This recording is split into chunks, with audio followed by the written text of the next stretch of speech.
আল্লাহ তোমার এই দুনিয়ায় যেদিকে যায় মোর দৃষ্টি দেখি অপার মহিমায় গুণগান গায় অপার মহিমায় গুণগান গায় তোমার অপরূপ সৃষ্টি এই যে তোমার অপরূপ সৃষ্টি আল্লাহ তোমার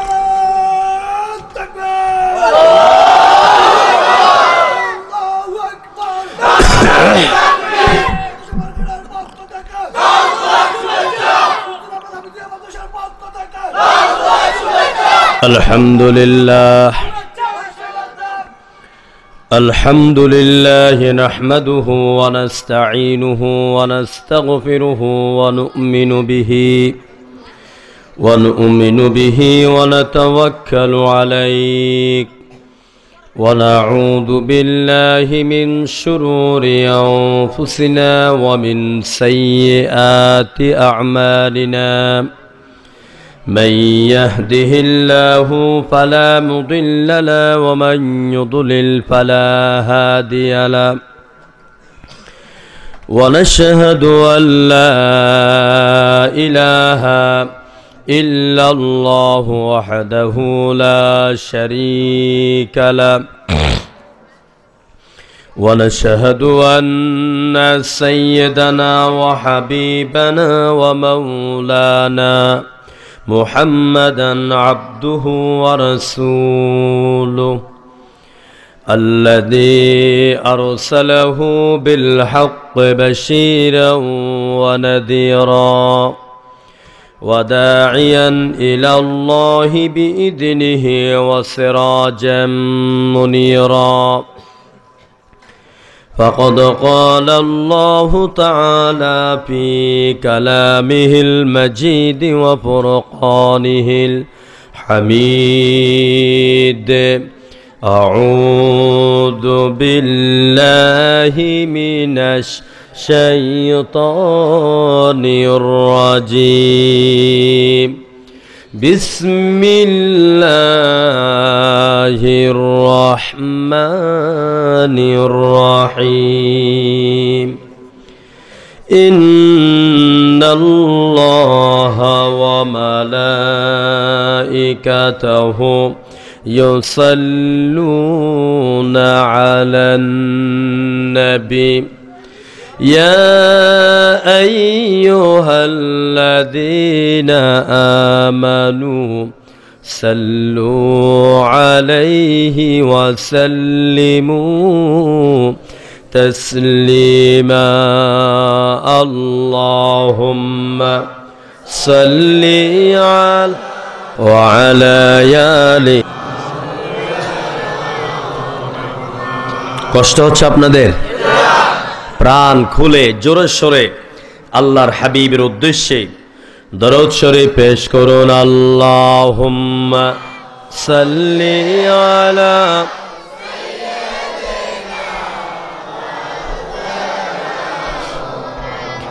ওয়া আলা আলি সাইয়্যিদিনা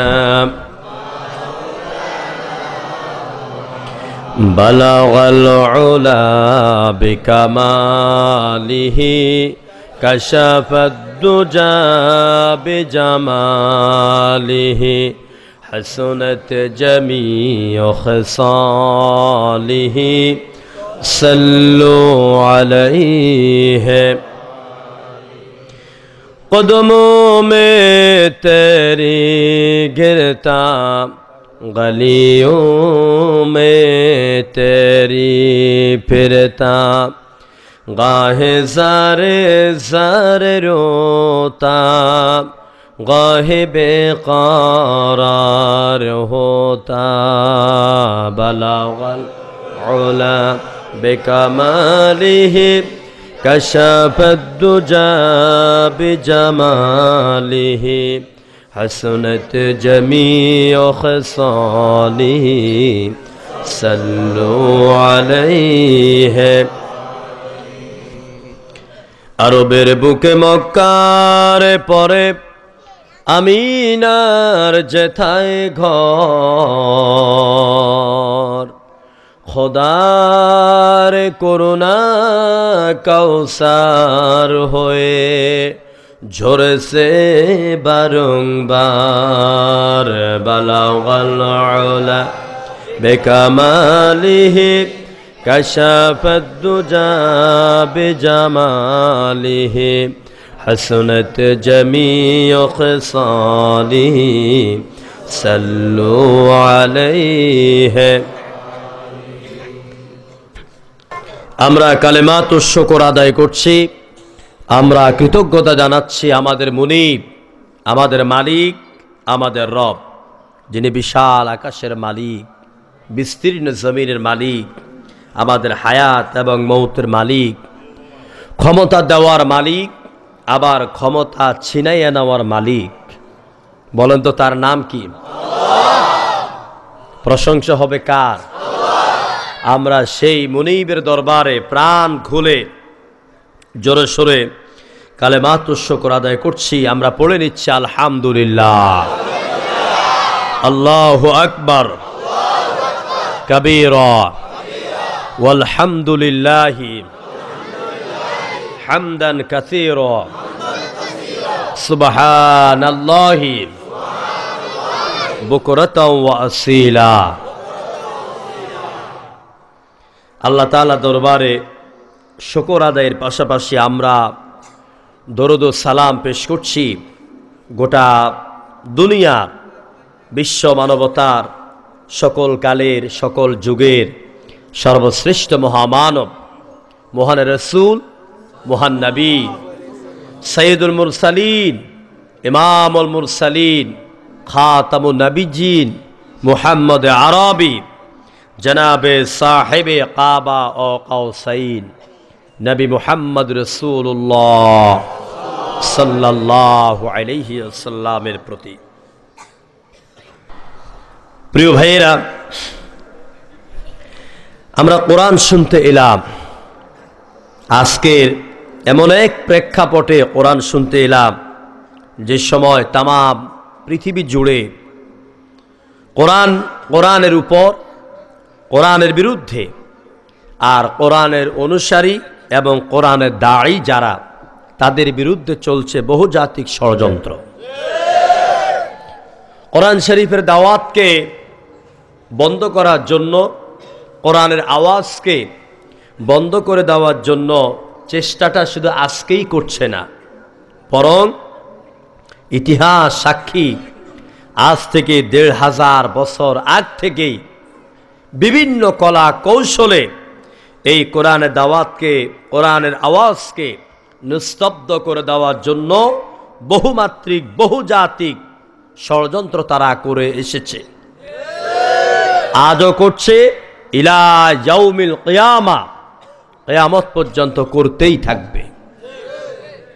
কিন্তু কোরআন এমন একটি কিতাব, আমি এই কোরআনটাকে উপমা দেই, ইসলামকে উপমা দেই একটি চলমান ট্রেনের সাথে। এই যে আপনাদের নোয়াখালী যেই রেল লাইনটা আছে, এখান দিয়ে সবচেয়ে দ্রুতগামী ট্রেনের নাম কি? উপকূল, তাই না? এই লাইনের জন্য এটাই বেস্ট। এই ট্রেনটা যখন তার ফুল স্পিডে চলতে থাকে, আর যদি কোনো পাগল ওই ট্রেনের একটু দূরে দাঁড়াইয়া বড় একটা পাথর মারে, আর এই কথা মনে করে যে আমি পাথর মাইরা ট্রেনটা ভাঙ্গা দিব বা তার চলার গতিকে থামাইয়া দেব, এই কথা বলে যখন চলন্ত ট্রেনে পাথর মারে, রেজাল্ট আসবে কি? পাথরটা চলন্ত ট্রেনে বাড়ি খাইয়া উল্টা তার কপালে বা তার গায়ে এসে পড়বে, তার শরীর ফাটবে। ঠিক কোরআন শরীফ এবং ইসলাম এমন এক দুর্বার গতির নাম, এমন এক চলমান ট্রেনের নাম, যুগে যুগে আবু জাহেল থেকে শুরু করে এই পর্যন্ত অনেকেই এই চলন্ত ট্রেনকে থামাবার জন্য অনেক ঢিল মেরেছে, অনেক পাথর মেরেছে। আমরা রেজাল্ট পেলাম কি? আমরা রেজাল্ট পেলাম যারা পাথর মেরেছে কোরআন আর ইসলাম নামক চলন্ত ট্রেনকে থামাবার জন্য, কোরআন এবং ইসলামের কিছুই হয় নাই, বরং উল্টা পাথর এসে তাদের দুনিয়া এবং পরকালীন দুই জীবনকে ফাটাইয়া ধ্বংস করে দিয়ে ইতিহাসের নিকৃষ্ট স্থানে তাদেরকে নিক্ষেপ করেছে। ঠিক কিনা বলেন? আজও যারা এই চেষ্টাটুকুন করে যাচ্ছেন, কোমরে গামছা বাইন্দা লেগে পড়েছেন, আমরা ১৫০০ বছর ইতিহাসকে সাক্ষী রেখে, আকাশকে জমিনকে সাক্ষী রেখে আজও বলতে চাই, আপনাদের এই চেষ্টাটা সম্পূর্ণ বৃথা। কোরআন আছে, কোরআন থাকবে। এটাকে দুনিয়ার থেকে বিলুপ্ত করার ক্ষমতা কারো নাই। কেন নাই? আল্লাহ নিজে বলছেন। ভাই মাইকম্যানটা কই? আপনাদের মাইকটা আমার ভিতরের আওয়াজ টানে, কিন্তু এটাতে হয়তো আধা ঘন্টা কথা বলে আমার গলা বসে যাবে, বাকি সব মাহফিল শেষ হয়ে যাবে। যে মাইক ভিতরের আওয়াজ টানে এটা গলা বসে যায়। হ্যাঁ, কিন্তু আপনার কি মাইক, মাইক্রোফোন এগুলি, চন্দ্রগঞ্জের মাইক তো অনেক ভালো মাইক আনে, এটা ভিতর থেকে অনেক আওয়াজ টানতেছে। আমি কাছে গেলে আওয়াজ পাওয়া যায়, নতুবা পাওয়া যায় না। এই জন্য মাইকম্যান ভাই একটু চেষ্টা করে, নাহলে বেশিক্ষণ আলোচনা করা যাবে না।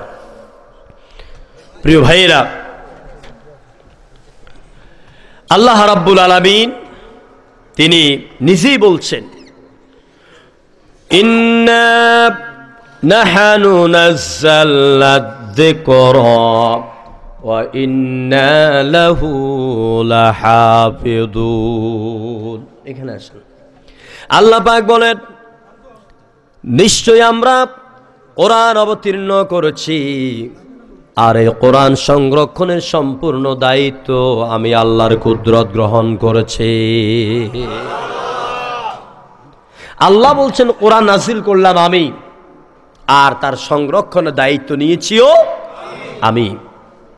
সুতরাং আল্লাহ যেখানে এই কথা বলছেন, এবার আপনারা একটু মাথা খাটায় চিন্তা করেন, আজকের যেই সমস্ত ইঁদুর, বিড়াল আর তেলেপোকা ঐক্যবদ্ধ হইয়া আল্লাহর কোরআনকে দুনিয়া থেকে বিদায় করতে চায়, এটা কি সম্ভব হবে? কারণ কোরআন নাজিলের দায়িত্ব নিয়েছেন আল্লাহ, সংরক্ষণের দায়িত্ব নিয়েছেন আল্লাহ। এই কোরআনকে আল্লাহ পাক কেমনে হেফাজত করলেন, আমি তার একটা উদাহরণ এইভাবে লোকদের সামনে দেই। আমার ভাইয়েরা, কোন ঘরের স্ত্রী তার স্বামীকে বললেন, ও প্রাণের স্বামী, আমাদের খাবার দাবারগুলি যখন হয়ে যায়, আপনি আমাদের অতিরিক্ত খাবার পাতিলগুলি যখন নিচে থেকে যায়, তখন সেইগুলি ইঁদুর, বিড়াল, তেলেপোকা এসে আমাদের খাবারগুলি নষ্ট করে দেওয়ার সম্ভাবনা থাকে। তাই একটা র্যাক কিনে দেন, একটা বক্স কিনে দেন, যেন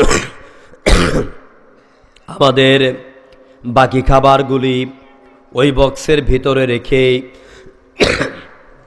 সেইগুলি আমরা সংরক্ষণ করতে পারি।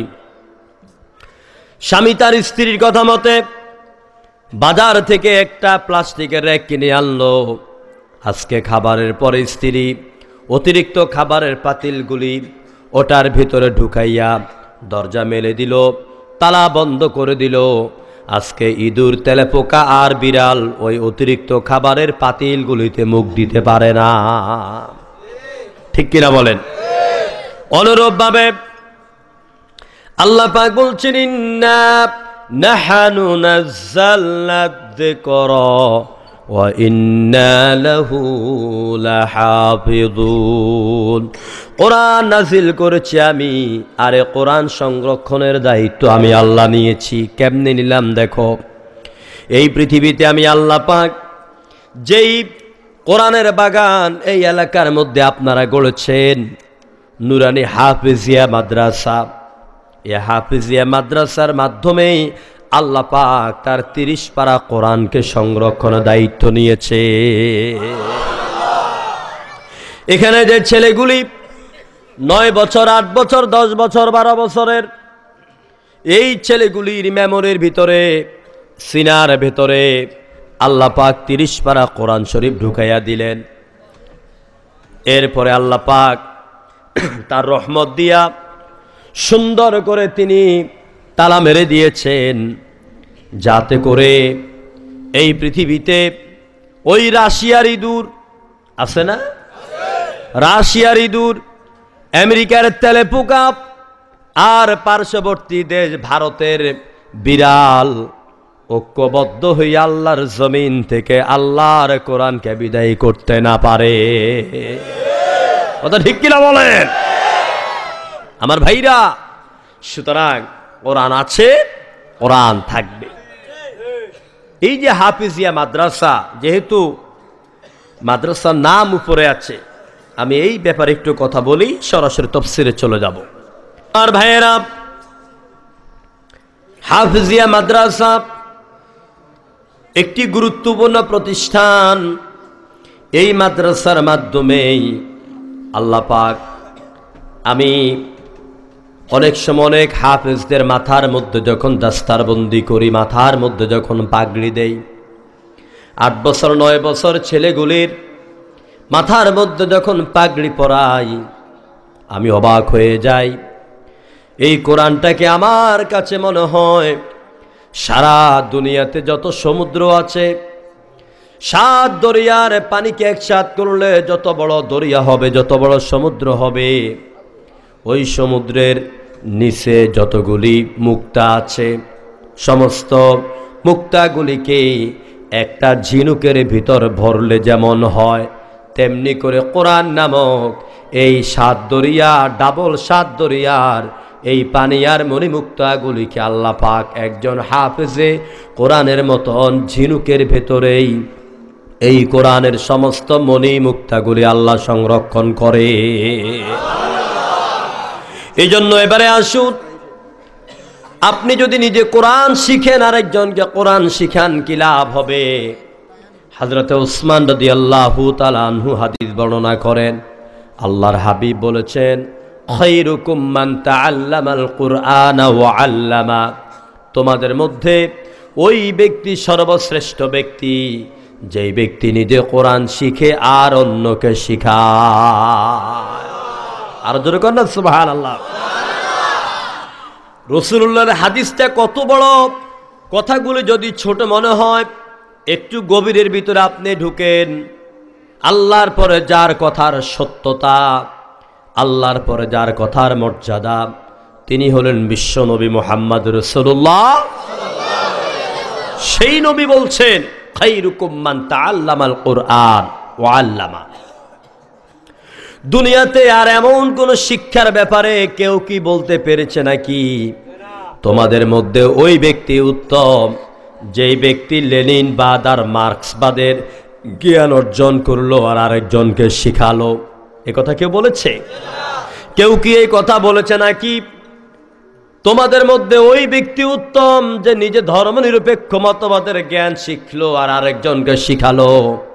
এই কথা কেউ বলতে পারে নাই। কেউ বলতে পারে নাই তোমাদের মধ্যে ওই ব্যক্তি সবচাইতে শ্রেষ্ঠ যে ব্যক্তি ভূগোলের জ্ঞান অর্জন করেছে আর আরেকজনকে ভূগোল শেখালো, ওই ব্যক্তি উত্তম। এই কথা বলা হয় নাই, কিন্তু বলেছেন আল্লাহর হাবিব এই কোরআন সম্পর্কে, কোরআন যে শিখলো আর যে শিখাইলো সেই তো উত্তম ব্যক্তি। তো চরম দুর্ভাগ্য এই জাতির, যারা আজকে কোরআন শিখায় আর কোরআন শিখে, এদের মূল্যায়ন আমাদের সমাজে যেরকম আছে নাই। এখন শুধু শহর নয়, গ্রামে গঞ্জ দেখা যায়, যিনি হাফেজে কোরআন, যিনি আলেমে দ্বীন, তিনি আপনার বাড়িতে সপ্তাহে 7 দিনে যেতে হবে। মাসের শেষ বেতন হলো 200 টাকা বা 500 টাকা। আর অঙ্ক পড়াবে, ইংলিশ পড়াবে, শিক্ষক আগে শর্ত দিয়ে দেয়, আমি সপ্তাহে 3 দিন আসবো, বেশি পারবো না, কিন্তু আমার বেতন লাগবে 5000 টাকা। ও মুসলমানেরা, এই কোরআনকে মর্যাদা দিতে পারি নাই বলে সারা দুনিয়ার মুসলমানেরা আজকে ইহুদি আর খ্রিস্টান ও মুসলিমদের হাতে কুত্তার মতন মার খায়। কথা ঠিক কিনা বলেন? মুসলমান কোরআনের মর্যাদা দিতে পারে নাই। এই দেশে মুসলমান আলেমকে মর্যাদা দিতে পারে না। আলেমকে মনে করে, মসজিদের ইমামকে মনে করে ও তার ঘরের কর্মচারী, যেমনি ইচ্ছা এমনি ব্যবহার করে। মসজিদে যাইয়া যদি দেখে কত ময়লা পড়েছে, এই ইমাম সাহেব এখানে ময়লা কেন, জানালা খোলা কেন, ওইখানে পানি কেন, এরকম ধমক দিয়ে কথা বলে। এই জাতির কপাল পুড়ল এই জন্য। প্রিয় ভাইয়েরা, এই জন্য কোরআনের মর্যাদা দেন, নিজে কোরআন বুঝেন, নিজের সন্তানকে কোরআন বুঝান, তাকদীর খুলে যাবে।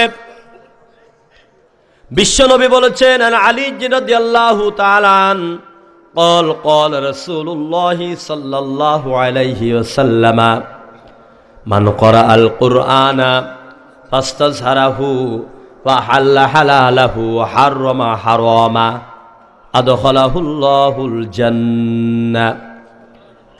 সাইয়েদনা আলী বলেন, আল্লাহর হাবিব বলেছেন, যেই ব্যক্তি নিজে কোরআন শিখলো, যেই ব্যক্তি নিজে কোরআন শুনলো, কোরআন পড়লো, আর যারা কোরআন শুনছে, কোরআন বুঝলো, কোরআন বুঝাইলো, কোরআন পড়লো, কোরআন পড়াইলো, কোরআন নিজে মুখস্থ করেছে, কোরআন অনুযায়ী হালালকে হালাল জেনেছে, হারামকে হারাম জেনে জীবনটাকে বাস্তবায়ন করার সিদ্ধান্ত নিয়ে জীবন চালাইলো, মরার দেরি কিয়ামতের দিন আমার আল্লাহ পাক ওই বান্দাকে অর্ডার করে দিবেন, বান্দারে আমার কোরআন অনুযায়ী তুমি জীবন চালিয়েছো, সেই পুরস্কার স্বরূপ আজকে অনুমতি দিয়ে দিলাম আমার জান্নাতে চলে যা। আমার ভাইরা, শুধু তাই নয়, কিছু বোনাস আল্লাহ দিয়া দিবেন। বান্দারে তুমি আজকে একা জান্নাতে যেও না, তোমার পরিবার পরিজন থেকে যারা জাহান্নামী হয়ে গেল, জাহান্নাম যাদের উপর ওয়াজিব হয়ে গেল, ওদের মধ্য থেকে 10 জনের নাম আমার কাছে অ্যাপ্লাই করো, আমি আল্লাহ পাক তাদেরকে মাফ করে দিয়ে তোমার সঙ্গে জান্নাতে যাওয়ার অনুমতি দিয়ে দেব। আমার ভাইরা, এ হচ্ছে সে কোরআন। সকালে কোরআন পড়েন, বিকালে কোরআন পড়েন, লাভ হবে কি? লাভ হবে হাসরের ময়দানে যখন আপনি জান্নাতে যাওয়ার সার্টিফিকেটটা পেয়ে যাবেন, বিশ্বনবী বললেন, আপনাকে বলা হবে ইকরা ওয়ারতাক ওয়ারাতিল কামা কুনতা তুরাতিলু ফিদ দুনিয়া। ও আমার বান্দা, এই কোরআন শরীফ তুমি পড়ো, ইকরা, রিড, কোরআন পড়তে থাকো, কামা কুনতা তুরাতিলু ফিদ দুনিয়া। দুনিয়ার মধ্যে ফজর নামাজ পড়ে মসজিদে বা জায়নামাজে বসে, ঘরের দুয়ারে বসে, ঘরের জানালায় বসে যেইভাবে তুমি ধীরে ধীরে কোরআন শরীফ পড়তা, আজকেও তুমি ওইভাবে ধীরে ধীরে কোরআন শরীফ পড়তে থাকো। আর কি হবে? আপনার সামনে এই যে আমরা 10 তলা 20 তলা বিল্ডিং আমরা উঠি, কি দিয়া উঠি? লিফট বা সিঁড়ি। আর এমন সিঁড়িতে আমরা দাঁড়াই, বর্তমান বৈদ্যুতিক সিঁড়ি যেটাকে বলা হয় লিফট, দাঁড়াইলে পরে আপনাকে উপরে তুলে নেয়। ঠিক আপনি কোরআন শরীফের এইরকম একটা একটা আয়াত পড়তে থাকবেন, দুনিয়ার জীবনে যতখানি আয়াত আপনি তেলাওয়াত করেছেন, ঠিক অতখানি এক একটা সিঁড়ি বেয়ে বেয়ে এই জমিন থেকে আল্লাহর জান্নাতের দিকে উঠতে থাকবেন। প্রিয় ভাইয়েরা, নোয়াখালীর এমন এক জমিন, আমি প্রায় জায়গায় বলি, নোয়াখালীর গত কয়েকদিন আগে চাটখিল সোমপাড়া মাহফিল ছিল, এই বছরের সবচেয়ে সেরা মাহফিল করেছি। হাজার হাজার লোক, আমার চোখে শুধু আমি ধোঁধো দেখেছি, বিশাল মাঠ। প্রিয় ভাইয়েরা, আমি সেখানেও বলেছি, আজকে বলি, সারা বাংলাদেশের মধ্যে 4টি জেলার মানুষের মধ্যে ইসলামিক সেন্টিমেন্ট বেশি। কয়টি জেলা? একটি জেলা হচ্ছে সিলেট, খুব ধর্মপরায়ণ।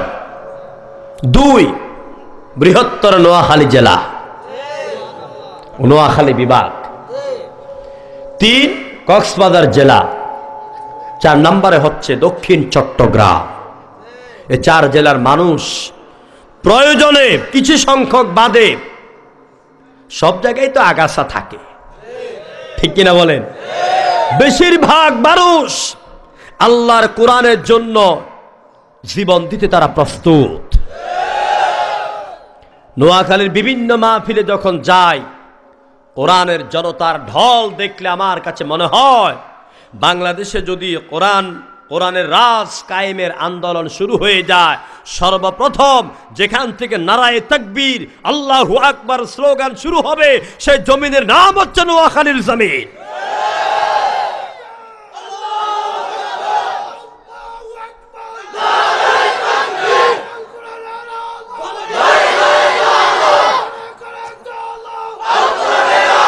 আমার ভাইয়েরা,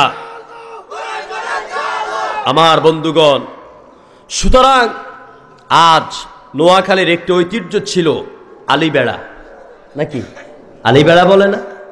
ওই যে নারিকেল পাতা দিয়া, খেজুরের ঢাল দিয়া যে পর্দা দেওয়া হয় রাস্তার আশেপাশে, এগুলিকে বলে আলিবেড়া বলতো। আপনাদের এলাকায় কি বলে? পর্দা। পর্দা তো আছে শুদ্ধ ভাষা, নোয়াখালীর একখান ভাষা আলিবেড়া কয়। প্রিয় ভাইয়েরা, এখন কিন্তু সেই আলিবেড়ার প্রচলন আস্তে আস্তে কমে যাচ্ছে। আগে ঘরের জানালা দিয়া, দুয়ার দিয়া মাগরিবের পরে আর এশান আপনার ফজর নামাজের পরে দাদা দাদি, মা বাবা, বড় ভাইয়েরা এই ছোট ছোট বাচ্চাদেরকে সূরা আলহামদুলিল্লাহ থেকে আলাম তারা পর্যন্ত সূরাগুলো মাস্ক করাতো। কোরআনের আওয়াজ ঘরের জানালা দিয়ে বের হতো। আমি আজ থেকে 30 থেকে 35 বছর আগের কথা বলছি। নতুনদের কাছে এটা ইতিহাস মনে হবে, মুরব্বী যারা আছেন তারা তা সাক্ষী। কিন্তু আজকে আমাদের চরম দুর্ভাগ্য কপাল পড়েছে, ঘরের জানালা দিয়ে এখন আর কোরআন শরীফের আওয়াজ আসে না। এখন সকাল হইলেই মমতা জাফার বন্ধু আমার হাইটটা যায়, বুকটা আমার ফাইটটা যায়। সকাল হইলি পরে এখন ও প্রিয়া তুমি কোথায়, ঠিক কিনা বলেন? মুসলমান জাতির কপাল পড়েছে। কোরআন তো বিদায় হলো, মুসলমান জাতির জীবনে অমানিসার অন্ধকার ছেয়ে গেল। এই জন্য আমি কোরআন সম্পর্কে এতটুকুন বলেই আমি শেষ করতে চাই। এ কোরআন গোটা বিশ্ব মানব জাতির কল্যাণের প্রতীক। আজ গোটা দুনিয়ার মানুষ মুক্তি চায়। জোরকন কি চায়? মুক্তি চায়। গোটা পৃথিবীর মানুষ, আমার বাংলাদেশের মানুষ আজকে নাস্তিক্যবাদিতা থেকে তারা মুক্তি চায়। আর চরম দুর্ভাগ্য আমাদের, গোটা বাংলাদেশের আদালতের যে হেডকোয়ার্টার সুপ্রিম কোর্ট, হাইকোর্ট, আমার ভাইরা, আদালতের মান হচ্ছে, বিচার হচ্ছে দাঁড়িপাল্লা। দাঁড়িপাল্লা না? এই দাঁড়িপাল্লা কারো বাপ দাদার বানানো দাঁড়িপাল্লা নয়। এই দাঁড়িপাল্লা কে বানিয়েছেন? আমার ভাইয়েরা, কোরআনে কারিমে আল্লাহ পাক বলেন, ওয়ালাকাদ আরসালনা রুসুলানা বিল বাইয়িনাতি ওয়া আনজালনা মাআহুমুল কিতাবা ওয়াল মিজান। আমরা রসুল পাঠিয়েছি, সাথে দিলাম বাইয়িনাত। বাইয়িনাত মানে হচ্ছে নবীদের উত্তম চরিত্র, বাইয়িনাত মানে হচ্ছে দলিল, বুরহান, আর সাথে দিলাম কোরআন। আর সমাজে এবং রাষ্ট্রে ধনী গরিব, দলীয় লোক, বিরোধী দলীয় লোক, সব দলের মধ্যে ইনসাফ প্রতিষ্ঠার জন্য দিয়েছে মিজান। মিজান মানে হচ্ছে দাঁড়িপাল্লা। মিজান মানে কি? আমার ভাইয়েরা, আজকে সেই আল্লাহর মিজানকে, আল্লাহর দাঁড়িপাল্লাকে অবমাননার তো একটা নিয়ম নীতি আছে। আজকে সেই দাঁড়িপাল্লাকে আমার দেশের হাইকোর্ট, সুপ্রিম কোর্টের সামনে একটা মহিলার মূর্তি আইকা ওই মহিলার সামনে সেই দাঁড়িপাল্লা উঠিয়ে দিয়েছে, ঠিক কিনা বলেন? প্রিয় ভাইয়েরা, সুতরাং মুসলমানদের এক এক করে মুসলমানদের গলা টিপে ধরে আসতেছে। এমন এক সময় আসবে, আজকে বলবেন উমুক দলকে ঘায়েল করে আমার কি, আমি তো ভালোই আছি মসজিদে তসবিহ তাহলিল নিয়া। মনে রাখবেন, আস্তে আস্তে যখন নিঃশ্বাস নাকের ডগায় চলে আসবে, তখন আর আমাদেরকে কেউ বাঁচাইতে আসবে না। এই জন্য এখনই সময় হচ্ছে সমস্ত ইসলাম বিরোধী শক্তির বিরুদ্ধে মুসলমানদেরকে আবার গর্জে উঠতে হবে, ঠিক কিনা বলেন? মুসলমানদেরকে ঐক্যবদ্ধ হতে হবে, মুসলমানদেরকে ঐক্যবদ্ধ হতে হবে। এই জন্য আল্লাহ বলছেন, ওয়াতাসিমু বিহাবলিল্লাহি জামিআন ওয়া লা তাফাররাকু। তোমরা ঐক্যবদ্ধভাবে আমার কোরআনকে ধারণ করো, তোমরা পৃথক হইও না। কে কওমি, কে আলিয়া, কে ওহাবি, কে সুন্নি, এগুলি দেখার সময় এখন আর নাই। এখন আমাদের আল্লাহ এক, কোরআন এক, নবী এক, আমাদের ইসলাম এক, ঠিক কিনা বলেন? আজ আমার দেশে যতটাই আমাদেরকে হুমকি ধমকি দেয়, যতটাই কোরআনে দাওয়াতকে বাধাগ্রস্ত করতে চায়, আমার বিশ্বাস সারা বাংলাদেশের তৌহিদ জনতা, আলেম ওলামা যদি ঐক্যবদ্ধ হয়ে যায়, আল্লাহর কসম বাংলার জমিন থেকে কোরআনের আওয়াজকে কেউ বন্ধ করতে পারবে না।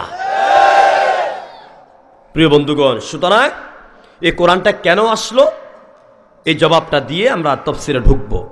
লোকেরা বুঝে না, লোকেরা মনে করে কোরআন আইছে তাবিজ তুমারের জন্য, দোয়ার কিতাব। লোকেরা মনে করে মানুষ মরলে পরে এটা এই দোয়া কালাম পড়াবার কিতাব মোল্লাদেরকে দিয়া। বিশ্বাস করুন, কোরআন এই জন্য আসে নাই। কোরআন হচ্ছে গোটা দুনিয়া, গোটা বিশ্বের প্রত্যেকটি রাষ্ট্রের জন্য, গোটা জমিনের জন্য আল্লাহর পক্ষ থেকে চূড়ান্ত সংবিধান। এই কোরআন দিয়া আমরা যদি কোরআনের কাছে আসতে পারি, ভাগ্য পরিবর্তন হয়ে যাবে। আবার কোরআনকে যদি আমরা ধরতে পারি, তাহলে দেখবেন যারা আমাদেরকে এখন বুড়ি আঙ্গুল দেখা, যারা আমাদেরকে দেখে টেরা চোখে দেখে, যারা আমাদেরকে একটু হাইয়ারি হিসকারি করে, টিটকারি বটকারি করে, আমরা যখন কোরআনের কাছে আসব, কোরআনের শিক্ষা নিয়ে ময়দানে নামবো, আমাদের ভয়ে তারা থরথর করে কাঁপতে থাকবে। মুসলমান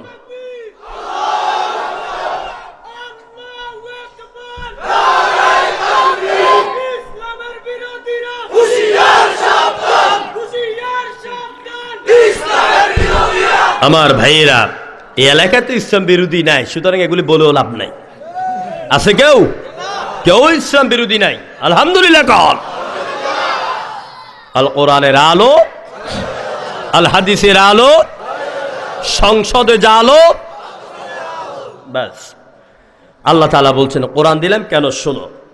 কিতাবুন আনজালনাহু ইলাইকা লিতুখরিজান নাসা মিনাজ-যুলুমাতি ইলান নূর।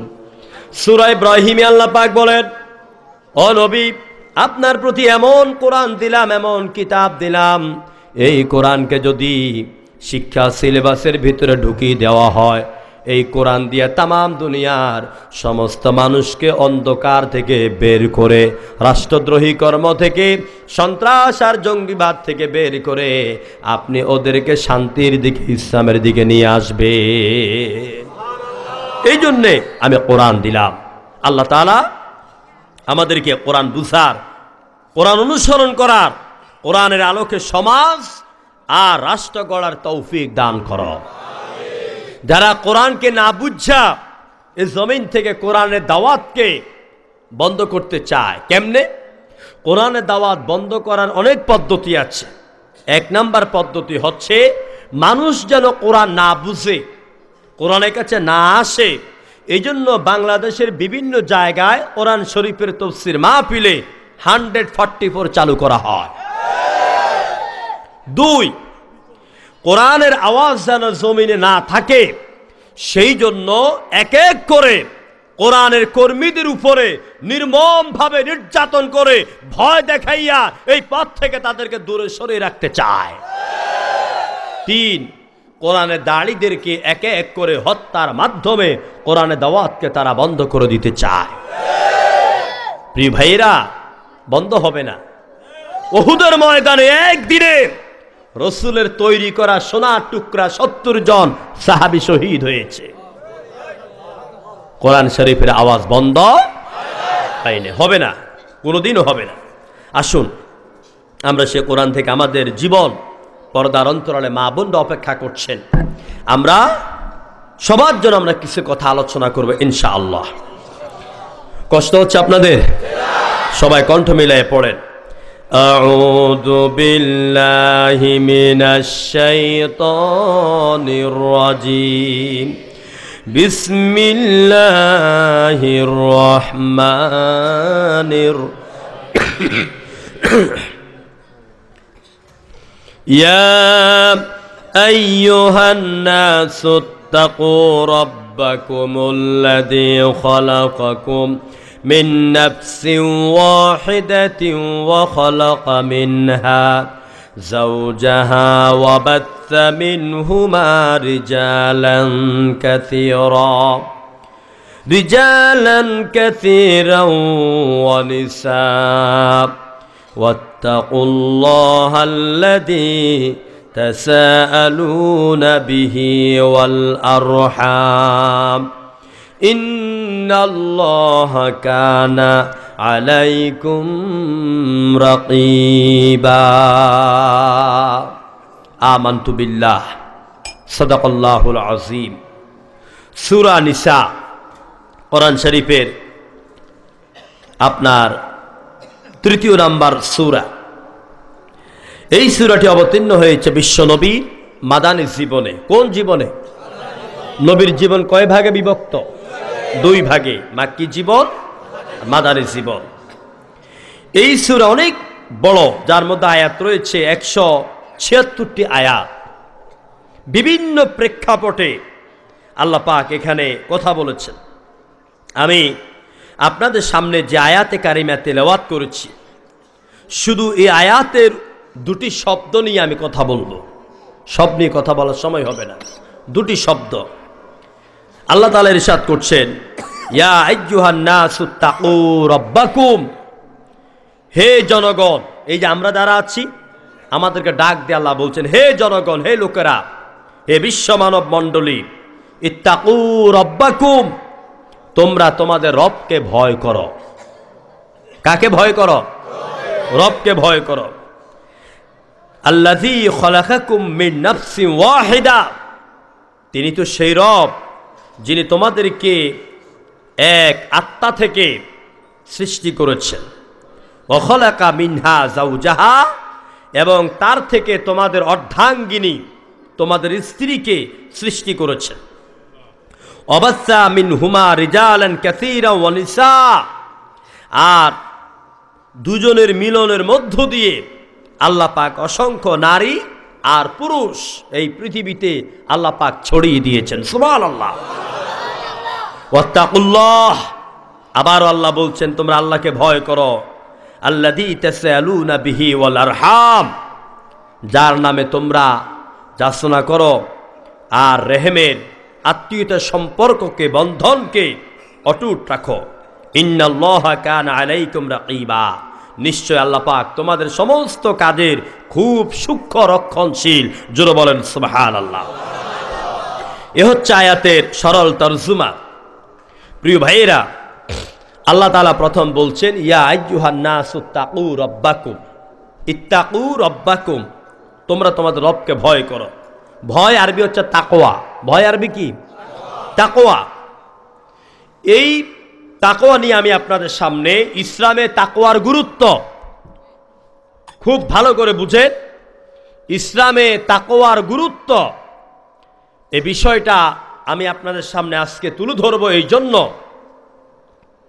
আজকে আমাদের ব্যক্তি জীবনে, আমাদের পারিবারিক জীবনে, আমাদের সামাজিক জীবনে, আমাদের ঘরোয়া পরিবেশে, আমাদের স্বামী স্ত্রীর মধ্যে, আমাদের সন্তানদের মধ্যে নৈতিক চরিত্রের যে অবক্ষয় আমরা দেখতে পাচ্ছি, আর যে অশান্তির জাল আমাদের চতুর্দিকে ছড়িয়ে পড়েছে, সব কিছুর মূলে হচ্ছে আল্লাহর ভয় অনুপস্থিত থাকার কারণে।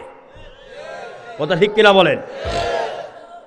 আজকে আমার দেশের সরকার, আমি মুবারকবাদ জানাই, মাননীয় প্রধানমন্ত্রী তার প্রত্যেকটি বক্তব্যের ভেতরে সন্ত্রাস আর জঙ্গিবাদ নির্মূলের কথা বলেন। আমরাও চাই এটা, ওনার কথার সাথে আমরাও একমত। ঠিক কিনা বলেন? বাংলাদেশ একটি শান্তি, সবুজ, শ্যামল নদীমাতৃক দেশ। বয়ে গেল পদ্মা, মেঘনা, যমুনা, ধলেশ্বরী, তারপরে কর্ণফুলী, অসংখ্য সুন্দর লীলাভূমির দেশ হচ্ছে আমার বাংলাদেশ। যখন আপনি খাগড়াছড়ির আলোটিলার উপরে উঠবেন, চতুর্দিকে চোখ ঘুরাইলে মনে হয় যেন আল্লাহ নিজের হাতে একটা সবুজ চাদর দিয়া আমার দেশটাকে ঢেকে রেখেছেন। কি সুন্দর! নোয়াখালীর রায়পুর বা নোয়াখালীর বিভিন্ন অঞ্চলে যখন গ্রামের রাস্তাগুলি দিয়ে গাড়িটা ঢুকে, দুপাশে সারিবদ্ধভাবে সুপারির বাগানগুলি, নারিকেলের বাগানগুলি যখন দাঁড়ায় থাকে, তখন আমার কাছে কোরআন শরীফের ওই আয়াতের কথা মনে হয়। আল্লাহ রাব্বুল আলামিন কোরআনে কারীমের ভিতরে বলছেন, সাব্বাহা লিল্লাহি মা ফিস সামাওয়াতি ওয়া মা ফিল আরদ।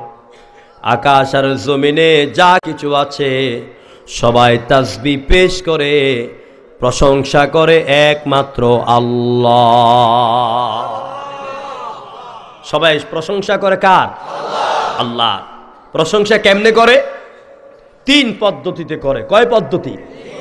কথা বুঝছেন তো আমার? তিন পদ্ধতিতে, তিন ভাবে এই পৃথিবীতে যত সৃষ্টি আমাকে বলবেন, সব সৃষ্টি তিন পদ্ধতিতে করে। সেই তিন পদ্ধতির কথা আল্লাহ কোরআনে বলছে। আল্লাহ রাব্বুল আলামিন বলেন, আল্লাযীনা ইয়াযকুরুনাল্লাহা কিয়ামান ওয়া কুউদান ওয়া আলা জুনুবিহিম ওয়া ইয়াতাফাক্কারুনা ফি খালকিস সামাওয়াতি ওয়াল আরদ। যারা আল্লাহর প্রশংসা করে, এদের মধ্যে কেউ দাঁড়ায়া দাঁড়ায়া করে, আবার কেউ বসে বসে আল্লাহর প্রশংসা করে, আবার কেউ শোয়া অবস্থায় আল্লাহর প্রশংসা করে। কয় পদ্ধতি গেল? তিন। কেউ দাঁড়াইয়া, কেউ বসে, কেউ শুয়ে, এই তিন পদ্ধতি। দাঁড়াইয়া কারা করে? দাঁড়াইয়া যে আল্লাহর প্রশংসা যারা করে, নোয়াখালীর অলিতে গলিতে ঢুকলে তা সচক্ষে দেখা যায়।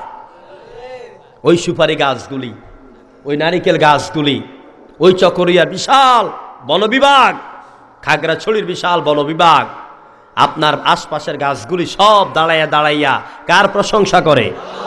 আল্লাহর প্রশংসা করে। এটা আমার বানানো কথা না কোরআন শরীফের কথা? সাব্বাহা লিল্লাহি মা ফিস সামাওয়াতি ওয়া মা ফিল আরদ।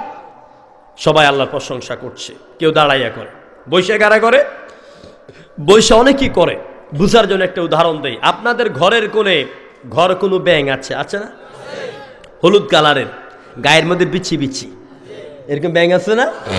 এইগুলি দেখবেন ব্যাঙ যখন বসে কয় পা বিছাইয়া বসে?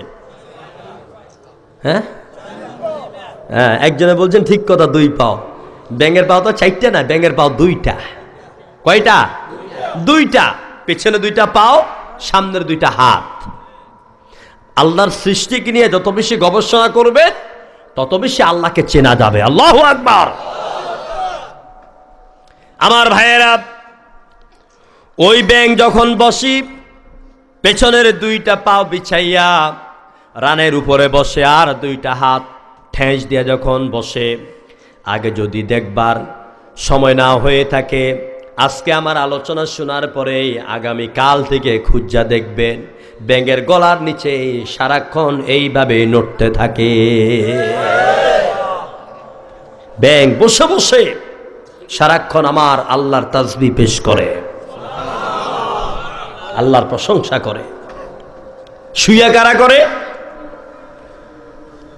শুয়া করে ডিসকভারি চ্যানেল, অ্যানিমেল প্ল্যান্ট, ওই সমস্ত চ্যানেল দেখবেন। আফ্রিকার দ্বীপ আছে সাগরের মাঝে, এক একটা দ্বীপটা একদিন দেখলাম কয়েক লক্ষ সাপ সেখানে হবে। বিরাট আকারের সে সাপগুলি তারা শুয়ে শুয়ে প্রতিনিয়ত আল্লাহর প্রশংসা করে। এই যে দেখবেন জিহ্বাটা যখন এত লম্বা করে বাইর করে আবার ভিতরে নেয়, এটা তার আল্লাহর জিকিরের একটি অংশ। আমার ভাইরা, কেউ দাঁড়াইয়া করে, কেউ বসে করে, কেউ শুয়া করে। সবাই কিন্তু অন্যান্য সৃষ্টি সবাই দাঁড়াইয়া বসে শুইয়া এট এ টাইম 3 পদ্ধতি করতে পারে না, কিন্তু আমরা মানুষ। এই যে আপনার বাড়ি গরু ছাগল আছে, দাঁড়াইয়া করবে নতুবা বৈশা করবে। আমি আপনি যেভাবে রুকু দের সেজদা দেই, আপনার বাড়িতে যাইয়া গরু বা ছাগলকে রুকু সেজদা দেওয়ার চেষ্টা করবেন, দেখবে 4 ঠ্যাং উল্টাইয়া পড়বে। ঠিক কিনা বলেন? এর এক একজন এক এক পদ্ধতিতে আল্লাহ জিকির করে। এবার আমরা যারা মানুষ, আমরা কোন পদ্ধতিতে করি তা দেখার বিষয়। আমি আপনাদেরকে চিন্তার খোরাক দিয়ে যাচ্ছি।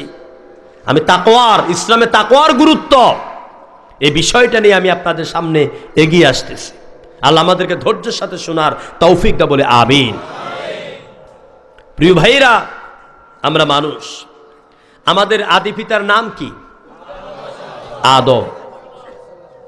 আদম লিখতে প্রথম কোন অক্ষর? সরেয়া।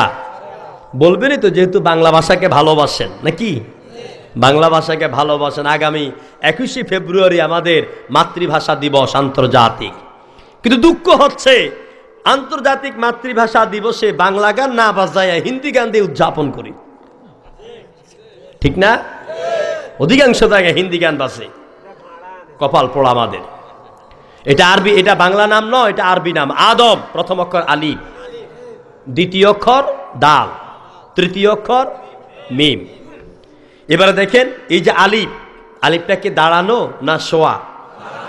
দাঁড়ানো। দালের দিকে আসেন, এই যে আমরা বসলাম সবাই, মাথা থেকে যদি কলম দিয়া এই কোমর ঘেঁষে হাঁটু পর্যন্ত আসি, দালের মতন মনে হবে কিনা? তাহলে দালটা হচ্ছে বসা। আল্লাযীনা ইয়াযকুরুনা আল্লাহা কিয়ামান ওয়া কুউদা। আলিফ হচ্ছে কিয়াম আর কুউদ হচ্ছে দাল, বসা। বালিশের মধ্যে যখন মাথাটা রাইকা লম্বা হইয়া শুই, তখন মনে হয় মিমের মতন, ঠিক কিনা বলেন?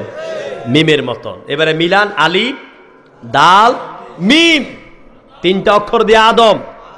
আর আমরা হচ্ছি বনি আদম, অর্থাৎ আল্লাহ বুঝাচ্ছেন, ও আদম আর আদমের সন্তানেরা, তোমাদের জন্ম থেকে মৃত্যু পর্যন্ত, রান্নাঘর থেকে বঙ্গভবন পর্যন্ত, অর্থনীতি, সমাজনীতি, রাজনীতি, যুদ্ধনীতি, বন্ধুনীতি, সংসদ নীতি, যেইখানে যাও, যেইখানে বসো, সর্বপ্রথম কোনো বাবার নামে নয়, আল্লাহর প্রশংসা দিয়ে তোমার মিটিং আর মিছিল শুরু করো। মানুষ আল্লাহর প্রশংসা দিয়ে তার জীবনটাকে যদি কাটতো, প্রতিনিয়ত মানুষের কলিজার ভিতরে আল্লাহর ভয়টা থাকতো। এখন ইসলামে তাকওয়ার গুরুত্ব নিয়ে আমি আপনাদের সামনে কিছু আলোচনা করতে চাই। তাকওয়া এই শব্দটি, এই বিষয়টি আমাদের জীবনে আজকে খুব গুরুত্বপূর্ণ, খুব বেশি প্রয়োজন। আমার দেশের প্রধানমন্ত্রী যেটা বলতেছিলাম, সন্ত্রাস আর জঙ্গিবাদের বিরুদ্ধে যে কথা বলেছেন, আমার ভাইরা, আইন লাগবে না, প্রধানমন্ত্রীর হাজার হাজার রেপ লাগবে না, পুলিশ লাগবে না। আমার আল্লাহ পাক ১৫০০ বছর আগে যে র্যাব আর পুলিশ আর বিজিবির কথা কোরআনে বলে দিয়েছেন, এই সেনাবাহিনীর নাম হচ্ছে তাকওয়া। এই সেনাবাহিনীর নাম কি? তাকওয়া নামক সেনাবাহিনী যদি আমাদের প্রত্যেকের মাঝে কাজ করে এবং অন্তরে লালিত হয়, আমার দ্বারা কোনো মেয়েকে আমি আর ইফটিজিং করব না, আর ইফটিজিং এর বিরুদ্ধে আইনও তৈরি হতে হবে না। আমার ভাইরা, এ তাকওয়া যদি আমার আপনার অন্তরে থাকে, তাহলে বোমা মাইরা ইসলাম কায়েম করা দরকার হবে না। কে বলেছে বোমা মাইরা সন্ত্রাসী করে ইসলাম কায়েম করতে হবে? একটা দলিল দেখাও। কেউ দেখাইতে পারবা না। যারা সন্ত্রাসী করে আর জঙ্গিবাদী কায়দা ইসলাম কায়েম করতে চায়, আমি জাবের স্পষ্ট আপনাদের ছোট্ট পরিসরে বলে যাই, এরা কেউ ইসলামের বন্ধু নয়, এরা ইসলামের পরিষ্কার দুশ্মন। প্রিয় ভাইয়েরা, তবে যারা এইগুলি করে, ওদের কারণে নিরীহ, অসহায় আলেম, ওলামা, মুসলমান, টুপিদারি, দাড়িধারী, নামাজধারী, এদের উপরে অত্যাচার যদি সরকারে করে, তাহলে কিয়ামতের দিন আল্লাহর আদালতে দাঁড়িয়ে জবাবদিহি করতে হবে। প্রিয় বন্ধুগণ, সুতরাং তাকওয়াটা বুঝেন। এটি এসছে ওয়াকিউন থেকে, ওয়াও কাফ ইয়া, ওয়াকিউন। তাকওয়া শব্দের শাব্দিক অর্থ হচ্ছে বিরত থাকা, বেঁচে থাকা, আত্মরক্ষা করা, খোদাভীতি, সংযমী হওয়া, নিরাপত্তাকামী হওয়া। এগুলো কিসের অর্থ? তাকওয়ার অর্থ। আল্লামা আলুসি রাহমাতুল্লাহ আলাইহি তাকওয়ার ডেফিনিশন দিতে গিয়া, তাকওয়ার সংজ্ঞা দিতে গিয়া তিনি বললেন, আত-তাকওয়া হুয়া সিয়ানাতুল মারই নাফসাহু আম্মা ইয়াদুররু ফিল আখিরাতি ওয়া মান ইখতারুহু ফাহুয়াল মুত্তাকি।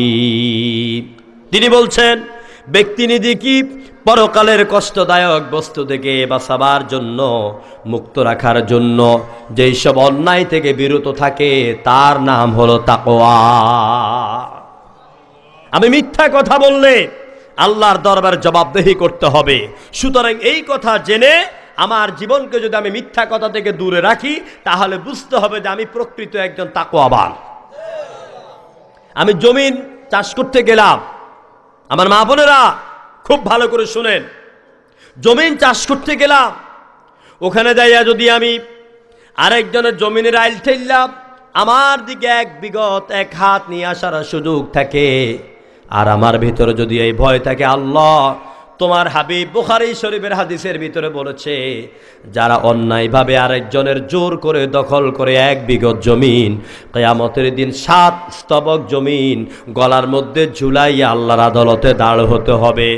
এই রকম আল্লাহর শাস্তিকে ভয় করে যেই ব্যক্তি ওই অন্যায়ভাবে জমি দখল থেকে ফিরে আসবে, মনে করবেন ওই ব্যক্তিটাই হলো প্রকৃত তাকওয়াবান। প্রিয় ভাইরা, তাকওয়াবান ওই ব্যক্তি শুধু মুখে আল্লাহরে ভয় করি আল্লাহরে ভয় করি এটা বললে হবে না। তাকওয়া কিন্তু মুখে নয়, তাকওয়া হচ্ছে এই জায়গায়। কোন জায়গায়? তাকওয়া হচ্ছে এইটা।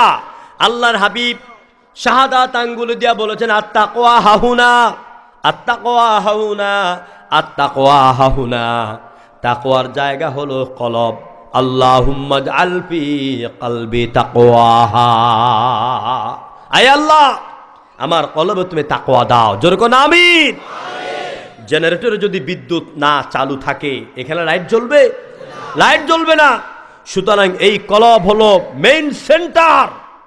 এখানে যদি আল্লাহকে জায়গা দিতে পারেন, আল্লাহর ভয়কে জায়গা দিতে পারেন, আপনার হাত অন্যায়ভাবে কোনো নারীকে স্পর্শ করবে না, আপনার হাত চুরি করবে না, আপনার হাত অন্যায়ভাবে আরেকজনকে ঘুষি মারবে না, আপনার হাত দিয়া পিস্তলের বন্দুকের ট্রিগার চেপে আরেকজন মায়ের বুক খালি করবে না, যদি আল্লাহর ভয় এই জায়গায় থাকে।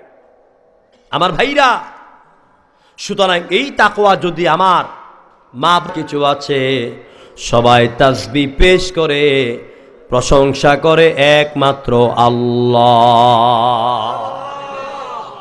সবাই প্রশংসা করে কার? আল্লাহ। প্রশংসা কেমনে করে? 3 পদ্ধতিতে করে। কয় পদ্ধতি? কথা বুঝছেন তো আমার? 3 পদ্ধতিতে, 3 ভাবে এই পৃথিবীতে যত সৃষ্টি আমাকে বলবেন, সব সৃষ্টি 3 পদ্ধতিতে করে। সেই 3 পদ্ধতির কথা আল্লাহ কোরআনে বলছে। আল্লাহ রাব্বুল আলামিন বলেন আল্লাযীনা ইয়াযকুরুনাল্লাহা কিয়ামান ওয়া কুউদান ওয়া আলা জুনুবিহিম ওয়া ইয়াতাফাক্কারুনা ফি খালকিস সামাওয়াতি ওয়াল আরদ। যারা আল্লাহর প্রশংসা করে এদের মধ্যে কেউ দাঁড়ায়া দাঁড়ায়া করে, আবার কেউ বসে বসে আল্লাহর প্রশংসা করে, আবার কেউ শোয়া অবস্থায় আল্লাহর প্রশংসা করে। কয় পদ্ধতি গেল? 3। কেউ দাঁড়াইয়া, কেউ বসে, কেউ শুয়ে, এই 3 পদ্ধতি। দাঁড়াইয়া কারা করে? দাঁড়াইয়া যে আল্লাহর প্রশংসা যারা করে, নোয়াখালীর অলিতে গলিতে ঢুকলে তা সচক্ষে দেখা যায়। ওই সুপারি গাছগুলি, ওই নারিকেল গাছগুলি, ওই চকরিয়ার বিশাল বনবিভাগ, খাগড়াছড়ির বিশাল বনবিভাগ, আপনার আশপাশের গাছগুলি সব দাঁড়াইয়া দাঁড়াইয়া কার প্রশংসা করে? আল্লাহর প্রশংসা করে। এটা আমার বানানো কথা না কোরআন শরীফের কথা?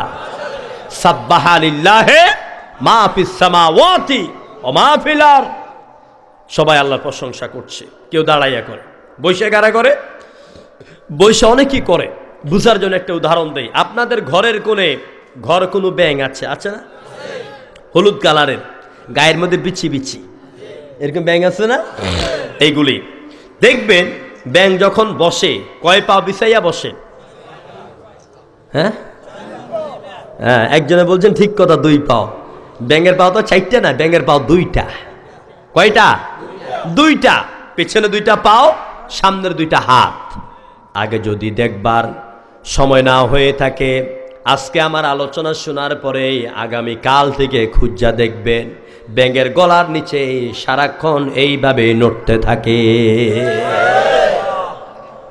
ব্যাঙ বসে বসে সারাক্ষণ আমার আল্লাহর তাসবিহ পেশ করে, আল্লাহর প্রশংসা করে। শুয়া কারা করে?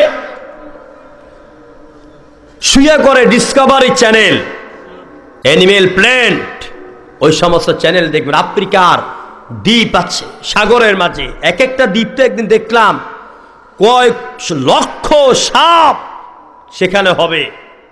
বিরাট আকারের সে সাপগুলি তারা শুয়ে শুয়ে প্রতিনিয়ত আল্লাহর প্রশংসা করে। এই যে দেখবেন জিহ্বাটা যখন এত লম্বা করে বাইর করে আবার ভিতরে নেয়, এটা তার আল্লাহর জিকিরের একটি অংশ। আমার ভাইরা, কেউ দাঁড়াইয়া করে, কেউ বসে করে, কেউ শুয়া করে। সবাই কিন্তু অন্যান্য সৃষ্টি সবাই দাঁড়াইয়া বসে শুইয়া এট এ টাইম 3 পদ্ধতি করতে পারে না, কিন্তু আমরা মানুষ। এই যে আপনার বাড়ি গরু ছাগল আছে, দাঁড়াইয়া করবে নতুবা বৈশা করবে। আমি আপনি যেভাবে রুকু দেয় সেজদা দেই, আপনার বাড়িতে যাইয়া গরু বা ছাগলকে রুকু সেজদা দেওয়ার চেষ্টা করবেন, দেখবে 4 ঠ্যাং উল্টাইয়া পড়বে। ঠিক কিনা বলেন? এর এক একজন এক এক পদ্ধতিতে আল্লাহ জিকির করে। এবার আমরা যারা মানুষ, আমরা কোন পদ্ধতিতে করি তা দেখার বিষয়। আমি আপনাদেরকে চিন্তার খোরাক দিয়ে যাচ্ছি। আমি তাকওয়ার, ইসলামে তাকওয়ার গুরুত্ব, এই বিষয়টা নিয়ে আমি আপনাদের সামনে এগিয়ে আসতেছি। আল্লাহ আমাদেরকে ধৈর্যের সাথে শোনার তৌফিক দাও বলে আমিন। প্রিয় ভাইরা, আমরা মানুষ। আমাদের আদি পিতার নাম কি? আদম। আদম লিখতে প্রথম কোন অক্ষর? সরেয়া। বলবেনই তো, যেহেতু বাংলা ভাষাকে ভালোবাসেন নাকি, বাংলা ভাষাকে ভালোবাসেন। আগামী 21শে ফেব্রুয়ারি আমাদের মাতৃভাষা দিবস আন্তর্জাতিক, কিন্তু দুঃখ হচ্ছে আন্তর্জাতিক মাতৃভাষা দিবসে বাংলা গান না বাজায় হিন্দি গান দিয়ে উদযাপন করি। ঠিক না? অধিকাংশ জায়গায় হিন্দি গান বাজে, কপাল পোড়া আমাদের। এটা আরবি, এটা বাংলা নাম নয়, এটা আরবি নাম। আদম প্রথম অক্ষর আলিফ, দ্বিতীয় অক্ষর দাল, তৃতীয় অক্ষর মিম। এবারে দেখেন, এই যে আলিফ, আলিফটা কি দাঁড়ানো না শোয়া? দাঁড়ানো। দালের দিকে আসেন, এই যে আমরা বসলাম সবাই, মাথা থেকে যদি কলম দিয়া এই কোমর ঘেঁষে হাঁটু পর্যন্ত আসি, দালের মতন মনে হবে কিনা? তাহলে দালটা হচ্ছে বসা। আল্লাযীনা ইয়াযকুরুনা আল্লাহা কিয়ামান ওয়া কুউদা। আলিফ হচ্ছে কিয়াম আর কুউদ হচ্ছে দাল, বসা। বালিশের মধ্যে যখন মাথাটা রাইকা লম্বা হইয়া শুই, তখন মনে হয় মিমের মতন। ঠিক কিনা বলেন? মিমের মতন। এবারে মিলান, আলিফ দাল মিম, 3টা অক্ষর দিয়ে আদম। আর আমরা হচ্ছি বনি আদম, অর্থাৎ আল্লাহ বুঝাচ্ছেন, ও আদম আর আদমের সন্তানেরা, তোমাদের জন্ম থেকে মৃত্যু পর্যন্ত, রান্নাঘর থেকে বঙ্গভবন পর্যন্ত, অর্থনীতি, সমাজনীতি, রাজনীতি, যুদ্ধনীতি, বন্ধুনীতি, সংসদ নীতি, যেইখানে যাও, যেইখানে বসো, সর্বপ্রথম কোনো বাবার নামে নয়, আল্লাহর প্রশংসা দিয়ে তোমার মিটিং আর মিছিল শুরু করো। মানুষ আল্লাহর প্রশংসা দিয়ে তার জীবনটাকে যদি কাটত, প্রতিনিয়ত মানুষের কলিজার ভিতরে আল্লাহর ভয়টা থাকত। এখন ইসলামে তাকওয়ার গুরুত্ব নিয়ে আমি আপনাদের সামনে কিছু আলোচনা করতে চাই। তাকওয়া এই শব্দটি, এই বিষয়টি আমাদের জীবনে আজকে খুব গুরুত্বপূর্ণ, খুব বেশি প্রয়োজন। আমার দেশের প্রধানমন্ত্রী যেটা বলতেছিলাম, সন্ত্রাস আর জঙ্গিবাদের বিরুদ্ধে যে কথা বলেছেন, আমার ভাইরা, আইন লাগবে না, প্রধানমন্ত্রীর হাজার হাজার রেব লাগবে না, পুলিশ লাগবে না। আমার আল্লাহ পাক 1500 বছর আগে যে র্যাব আর পুলিশ আর বিজিবির কথা কোরআনে বলে দিয়েছেন, এই সেনাবাহিনীর নাম হচ্ছে তাকওয়া। এই সেনাবাহিনীর নাম কি? তাকওয়া নামক সেনাবাহিনী যদি আমাদের প্রত্যেকের মাঝে কাজ করে এবং অন্তরে লালিত হয়, আমার দ্বারা কোনো মেয়েকে আমি আর ইফটিজিং করব না, আর ইফটিজিং এর বিরুদ্ধে আইনও তৈরি হতে হবে না। আমার ভাইরা, এ তাকওয়া যদি আমার আপনার অন্তরে থাকে, তাহলে বোমা মাইরা ইসলাম কায়েম করা দরকার হবে না। কে বলেছে বোমা মাইরা সন্ত্রাসী করে ইসলাম কায়েম করতে হবে? একটা দলিল দেখাও। কেউ দেখাইতে পারবা না। যারা সন্ত্রাসী করে আর জঙ্গিবাদী কায়দা ইসলাম কায়েম করতে চায়, আমি জাবের স্পষ্ট আপনাদের ছোট্ট পরিসরে বলে যাই, এরা কেউ ইসলামের বন্ধু নয়, এরা ইসলামের পরিষ্কার দুশমন। প্রিয় ভাইয়েরা, তবে যারা এইগুলি করে ওদের কারণে নিরীহ অসহায় আলেম ওলামা মুসলমান টুপিদারি দাড়িধারী নামাজধারী এদের উপরে অত্যাচার যদি সরকারে করে, তাহলে কিয়ামতের দিন আল্লাহর আদালতে দাঁড়িয়ে জবাবদিহি করতে হবে। প্রিয় বন্ধুগণ, সুতরাং তাকওয়াটা বুঝেন। এটি এসছে ওয়াকিউন থেকে, ওয়াও কাফ ইয়া, ওয়াকিউন। তাকওয়া শব্দের শাব্দিক অর্থ হচ্ছে বিরত থাকা, বেঁচে থাকা, আত্মরক্ষা করা, খোদাভীতি, সংযমী হওয়া, নিরাপত্তাকামী হওয়া। এগুলো কিসের অর্থ? তাকওয়ার অর্থ। আল্লামা আলুসি রাহমাতুল্লাহ আলাইহি তাকওয়ার ডেফিনিশন দিতে গিয়া, তাকওয়ার সংজ্ঞা দিতে গিয়া তিনি বললেন, আত-তাকওয়া হুয়া সিয়ানাতুল মারই নাফসাহু আম্মা ইয়াদুররু ফিল আখিরাতি ওয়া মান ইখতারুহু ফাহুয়াল মুত্তাকি। তিনি বলছেন, ব্যক্তি নিজেকে পরকালের কষ্টদায়ক বস্তু থেকে বাঁচাবার জন্য, মুক্ত রাখার জন্য যেই সব অন্যায় থেকে বিরত থাকে তার নাম হলো তাকওয়া। আমি মিথ্যা কথা বললে আল্লাহর দরবারে জবাবদিহি করতে হবে। সুতরাং এই কথা জেনে আমার জীবনকে যদি আমি মিথ্যা কথা থেকে দূরে রাখি, তাহলে বুঝতে হবে যে আমি প্রকৃত একজন তাকওয়াবান। আমি জমিন চাষ করতে গেলাম, আমার মা বোনেরা খুব ভালো করে শুনেন, জমিন চাষ করতে গেলাম, ওখানে যাইয়া যদি আমি আরেকজনের জমিনের আইল ঠেললাম, আমার দিকে এক বিগত এক হাত নিয়ে আসার সুযোগ থাকে, আর আমার ভিতরে যদি এই ভয় থাকে, আল্লাহ তোমার হাবিব বুখারী শরীফের হাদিসের ভিতরে বলেছে, যারা অন্যায়ভাবে আরেকজনের জোর করে দখল করে এক বিঘত জমিন, কিয়ামতের দিন 7 স্তবক জমিন গলার মধ্যে ঝুলাইয়া আল্লাহর আদালতে দাঁড় হতে হবে। এই রকম আল্লাহর শাস্তিকে ভয় করে যেই ব্যক্তি ওই অন্যায়ভাবে জমি দখল থেকে ফিরে আসবে, মনে করবেন ওই ব্যক্তিটাই হলো প্রকৃত তাকওয়াবান। প্রিয় ভাইরা, তাকওয়াবান ওই ব্যক্তি শুধু মুখে আল্লাহরে ভয় করি, আল্লাহরে ভয় করি এটা বললে হবে না। তাকওয়া কিন্তু মুখে নয়, তাকওয়া হচ্ছে এই জায়গায়। কোন জায়গায়? তাকওয়া হচ্ছে এইটা। আল্লাহর হাবিব শাহাদাত আঙ্গুল দিয়া বলেছেন, আত-তাকওয়া হাহুনা, আত-তাকওয়া হাহুনা, আত-তাকওয়া হাহুনা। তাকওয়ার জায়গা হলো কলব। আল্লাহুম্মা জাআল ফি কলবি তাকওয়াহা। আয় আল্লাহ, আমার কলবে তুমি তাকওয়া দাও। জোরে কোন আমিন। জেনারেটরে যদি বিদ্যুৎ না চালু থাকে, এখানে লাইট জ্বলবে? লাইট জ্বলবে না। সুতরাং এই কলব হলো মেইন সেন্টার।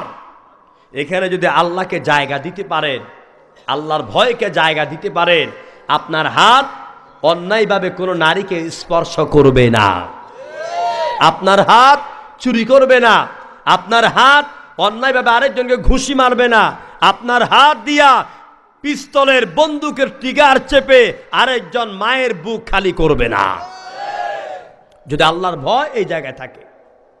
আমার ভাইরা, সুতরাং এই তাকওয়া যদি আমার মা, প্রিয় ভাইরা, একটি লোক মাঠে ময়দানে কাজ করে, গরিব মানুষ, যেটা হালাল এইটাই খায়, শুধু খায় না, ঘুষও খায় না, মিথ্যা কথা বলে, মিথ্যা সাক্ষী দিয়া টেয়া ইনকামের ব্যবস্থা করে না, তারপরে জোর করে মানুষের জায়গা জমি দখল করে না, মদ পান করে না, জুয়া খেলে না, তাস খেলে না, যা পায় হালাল ভাবে খাইয়ে জীবনটাকে ধারণ করে, রাতের বেলা নরম বালিশ না পাইলে ইটের মতন একটা কাপড় বা কিছু মাথার তলে দিয়ে ঘুমায়, রাতের গভীর উঠে তাহাজ্জুদ নামাজ পড়ে।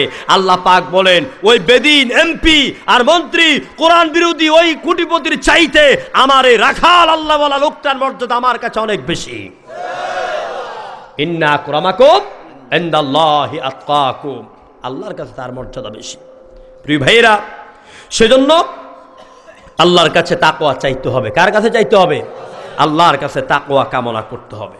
প্রিয় ভাইয়েরা, মনে রাখবেন, আমার আপনার জীবনে যত ধন সম্পদ আছে, বাড়ি আছে, ঘর আছে, সব কিছুর চাইতে উত্তম পাথেয় আমার যেই জিনিসটা, ওই জিনিসটার ব্যাপারে আল্লাহ পাক বলেন, ওয়াতাযাওয়াদু ফা ইন্না খায়রা যাদিত তাকওয়া।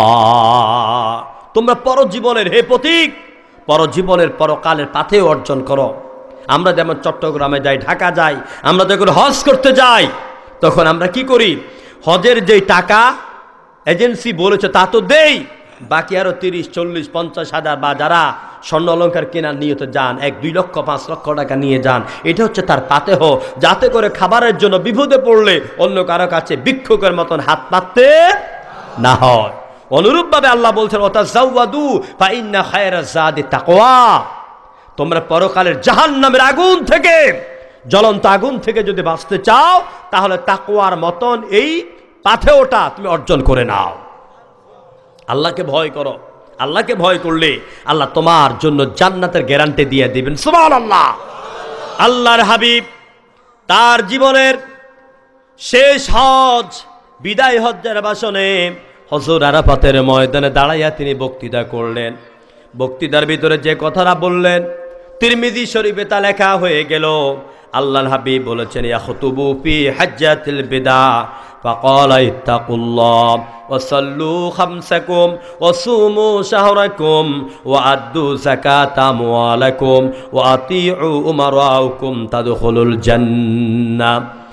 আল্লাহ নবী বক্তৃতার মধ্যে বলতেছিলেন, তোমরা আল্লাহরে ভয় করো, ইত্তাকুল্লাহ। ভয় হবে কারে? আরো আস্তে কোন? আল্লাহর নাম নিতে কষ্ট হয়, বিরক্ত লাগে? জোরে সোরে কোন আল্লাহ, আরো জোরে কোন আল্লাহ, আরো জোরে কোন আল্লাহ। ভাল লাগে না? এটার চাইতে মধুর নাম আর আছে? আল্লাহু আল্লাহু কি যে মধুর নাম, ধরার তামাম মনি মুক্তা, সোনা দানা পান্না হীরা, হয় না তাহার দাম। আল্লাহু আল্লাহু কি যে মধুর। আমার ভাইরা, উঠতে, বসতে, খাইতে, ঘুমাইতে সর্ব অবস্থা জিকির হবে কার? আর জোরে কোন? আল্লাহর জিকির হবে। হাদিসে কুদসির ভিতরে আল্লাহর কোন বান্দা যদি আল্লাহর রহমত আর তার মাগফিরাত পাওয়ার নিয়তে এক বিগত অগ্রসর হয়ে যায়, আল্লাহ পাক বলে, বান্দা আমি আল্লাহ পাক তোর দিকে 1 হাত অগ্রসর হয়ে আসি। বান্দা যদি আল্লাহর রহমত আর মাগফিরাত পাওয়ার উদ্দেশ্যেই ধীর গতিতে হাঁটতে থাকে, আল্লাহ পাক বলেন, আমার কুদরতি পাও তোমার দিকে দৌড়াইতে থাকে। আমার ভাইরা, এই জন্য সর্বাবস্থা আল্লাহ জিকির হবে। শরীরের মধ্যে মোড়ামুড়ি আসে, আপনি মোড়ামুড়ি দিবেন, বলবেন ইয়া আল্লাহ, কি বলবেন? কিন্তু আমাদের মধ্যে কিছু বেকুব মুসলমান আর দুর্বল ইমানদারেরা আছে, যারা এমনি মোড়ামুড়ি আসে বলে ইয়া দয়াল বাবা, আছে না নাই? ইয়া খাজা বাবা, ইয়া উমুক বাবা, আস্তাগফিরুল্লাহ ওয়া আতুবু ইলাইহি। আমার ভাইরা, সুতরাং মুমিন ব্যক্তির এই যে হৃদয়টা, এই হৃদয়ের মধ্যে কে থাকবে? মুমিন হৃদয়ে খোদার জিকিরে কলবের দ্বার খুলে দাও না, সেথায় খুঁজি পাবে খোদার আরশ যে, মরণেও তোমার ভয় রবে না। শয়নে স্বপনে নিশি জাগরণে শুধু তাহার নাম জপনা, আকাশ মাটিতে দিক দিগন্তে সীমাহীন সীমানায় ঠাঁই হবে না। মুমিনের হৃদয়ের কম্পনে আমার প্রভুর ঠিকানা। সুবহানাল্লাহ। এই অন্তর ঠিকানা হবে কার?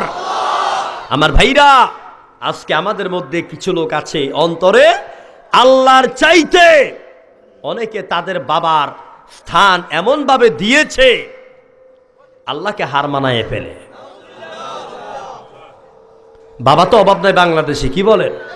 বাবার অভাব নাই, আমি সব বাবার নাম নিলাম না, তবে বাবা বেশি বানাইয়েন না, বেশি বাবা বানাইলে বিপদে পড়বেন। মুসলমানদের বাবা কয়জন? না, পাঁচজন। কয়জন? পাঁচজন। খুব ভালো করে মনে রাখেন। এক নম্বর হচ্ছে আমাদের আদি পিতা হযরত আদম। কারো সন্দেহ আছে? আদম। দুই নম্বরে শরীয়তের পিতা, যার মাধ্যমে এই পৃথিবীতে শরীয়ত শুরু হলো, তিনি হচ্ছেন শরীয়তের পিতা হযরত নূহ আলাইহিস সালাম। কয়জন গেল? তিন নম্বরে হচ্ছে গোটা মুসলিম জাতির পিতা, নাম কি? ইব্রাহিম। আরো জোরে বলতে হবে, না হয় না সবার মুখ থেকে শুনি না, জোরে বলতে হবে, নাম কি? হযরত ইব্রাহিম আলাইহিস সালাতু ওয়াস সালাম, মিল্লাত আবিকুম ইব্রাহিম। এই তিন নাম্বার পিতা। চতুর্থ পিতা হচ্ছেন আমাদের আধ্যাত্মিক, আমাদের ধর্মীয় পিতা মুহাম্মদ রাসূলুল্লাহ। নবীর স্ত্রীগণ আমাদের কি? মা, উম্মাহাতুল মুমিনিন। নবীর আয়েশা, খাদিজা, এরা আমাদের মা, হাফসা। প্রিয় ভাইরা, নবী হচ্ছেন আমাদের ধর্মীয় পিতা, আধ্যাত্মিক পিতা। এইগুলো চারজন। আর পঞ্চম পিতা আমাদের জন্মদাতা পিতা। ঠিক আছে, এই হলো পাঁচজন পিতা। এর বাহিরে কত যে বাপ আছে, আল্লাহর ওয়াস্তে ওইসব বাপটা বানাইয়েন না, বিপদে পড়ে যাবেন।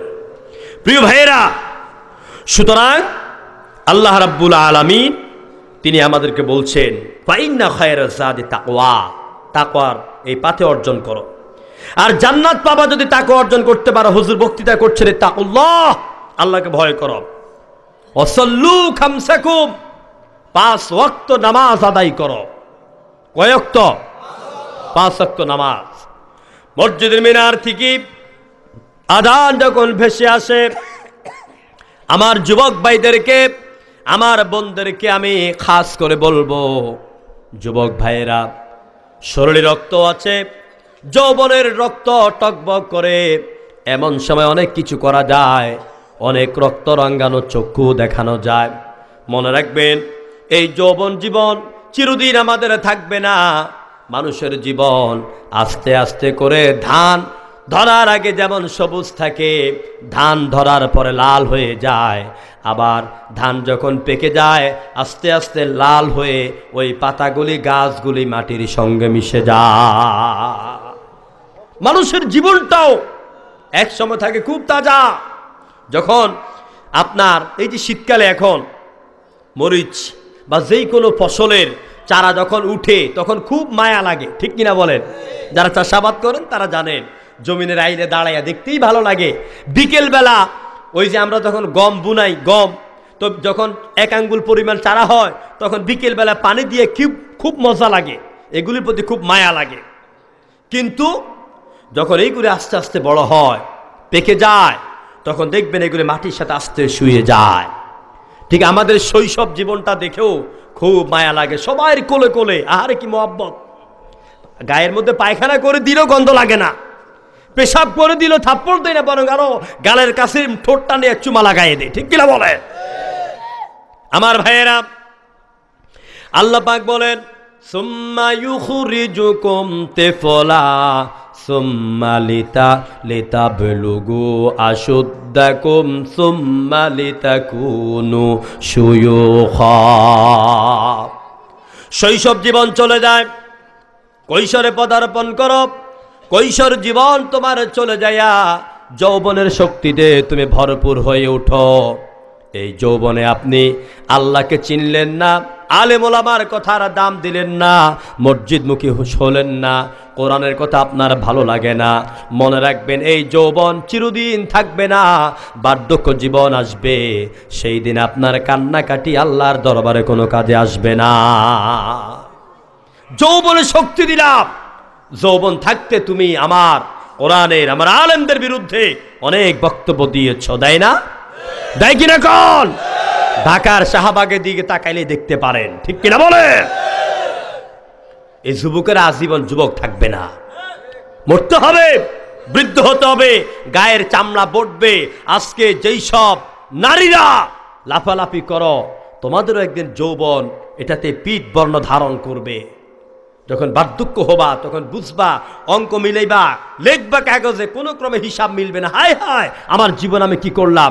আর যার কপালে হেদায়েত নাই, মৌতের আগ পর্যন্ত সেই কোনোদিনও এই সত্যটাকে উপলব্ধি করতে পারে না। এই জন্য বিশ্বনবী বলছেন 5 ওয়াক্ত নামাজ পড়ো। আজ মসজিদে আজান দিলে টেলিভিশন নিয়ে বসে থাকেন, আড্ডা মারেন, ক্রিকেট খেলা নিয়ে ব্যস্ত থাকেন।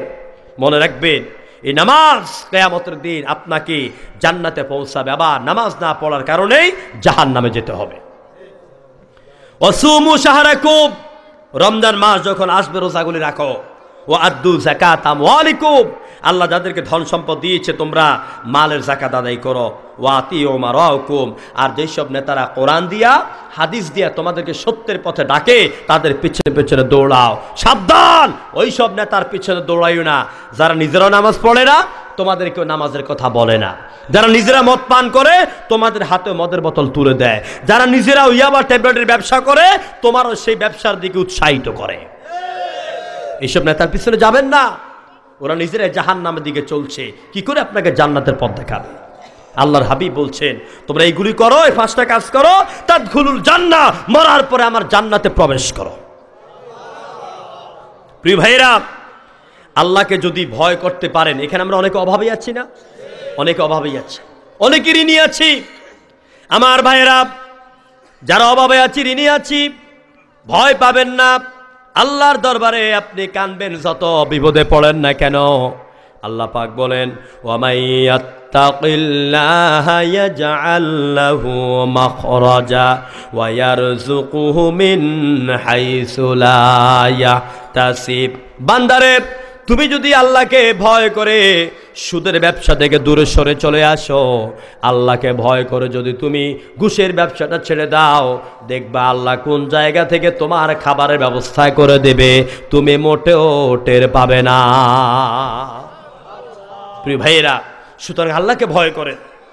আল্লাহকে ভয় করলে আল্লাহই আপনার মর্যাদা বাড়াইয়ে দেয়। ইন্না আক্রামাকুম ইনদাল্লাহি আতকাকুম। আপনাদের কি খুব কষ্ট হচ্ছে? আমি একটু পরে মুনাজাত দিব আমার ভাইরা।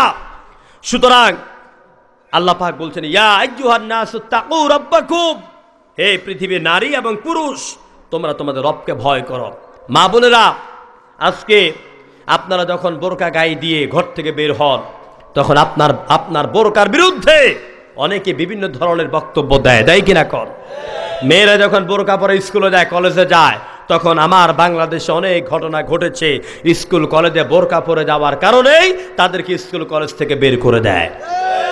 মনে রাখবেন, নামাজ পড়া যেমন ফরজ, নামাজ পড়া কি এটা কে অর্ডার করেছেন?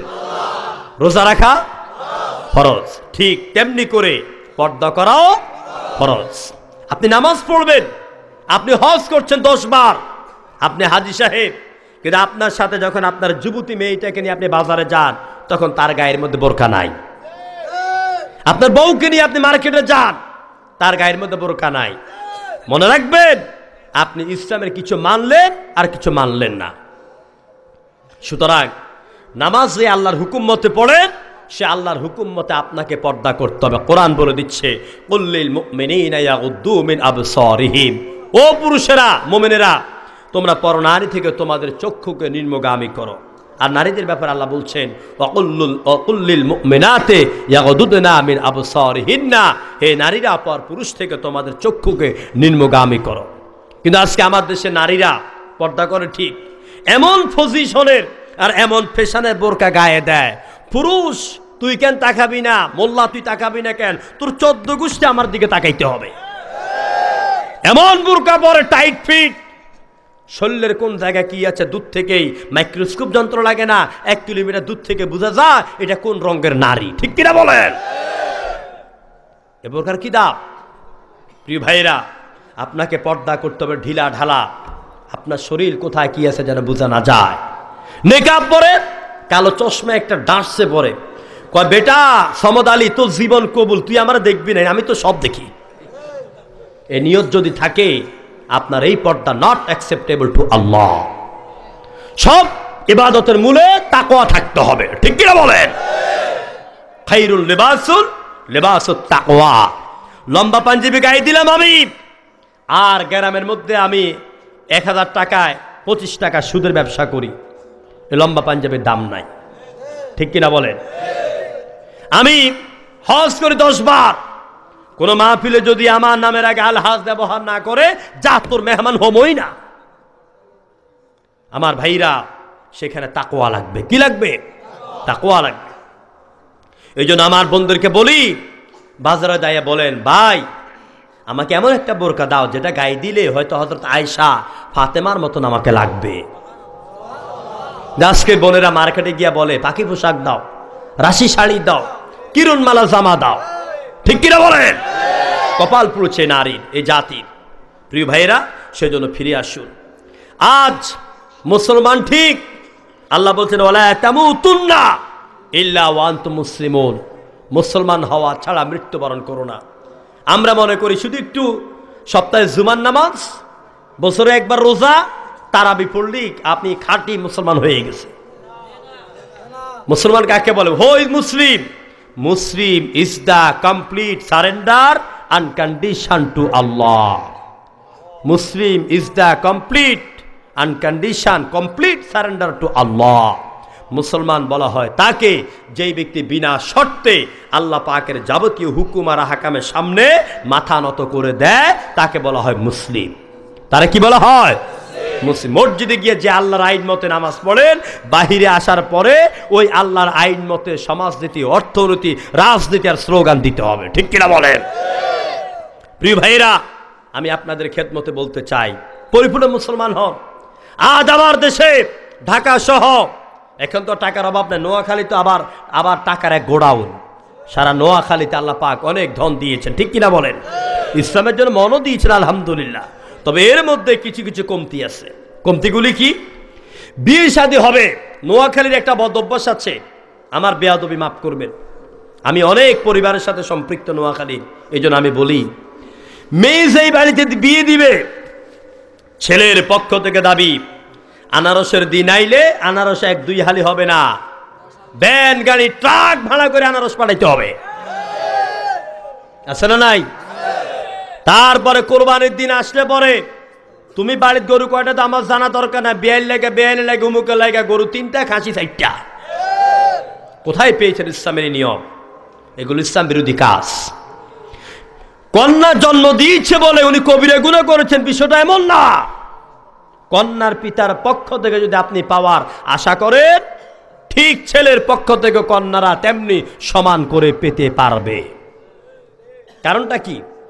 যিনি কন্যা জন্ম দিয়েছেন, যেই মা কন্যা প্রসব করেছেন, তার শরীর থেকে যদ্দুর রক্ত ঝরেছে, ঠিক ছেলের মাও যখন ছেলেকে জন্ম দিয়েছে যেই পরিমাণ রক্ত ঝরেছে, মেয়েও যখন জন্ম দিয়েছে এই পরিমাণ রক্ত তার ঝরেছে। 9 মাসের অধিকটায় কষ্ট করতে হয়েছে। সুতরাং নারী পুরুষের অধিকার আল্লাহ সমান দিয়েছে। হুন্না লিবাসুল লাকুম ওয়া আনতুম লিবাসুল লাহুন্না। নারী পুরুষের ভূষণ, পুরুষ নারীর ভূষণ। একে অপরের জামা, একে অপরের ইজ্জত, একে অপরের আব্রু, একে অপরের সম্মান।